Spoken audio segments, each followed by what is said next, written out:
disa pika kyçe rreth niyetit. Niyeti është shpirti I veprës.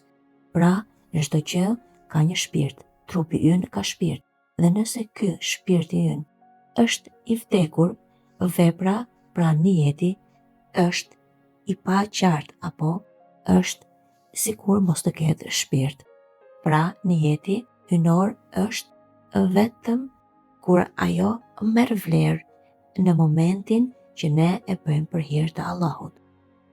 Ndonjëherë ne nisemi për të kryer një vepër, por gjatë rrugës ne ndryshojmë niyetin. Kjo gjë bën që ne të jemi persona të cilët nuk arrijmë dot të marrim vlerësimin e duhur, për shkak sepse ne kemi ndryshuar gjatë rrugës niyetin përse do ta kryejmë këtë vepër. Në momentin që ne ta bëjmë niyet të kryejmë një vepër dhe atë e ndryshojmë gjatë rrugës, atëherë nuk do marrim shpërblimin që ne e kemi kërkuar.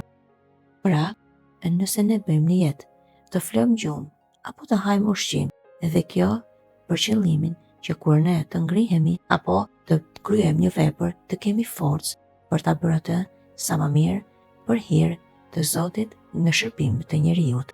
Në këtë mënyrë ne marrim shpërblim. Atë vepër që kryejmë ta kemi për hir të Allahut.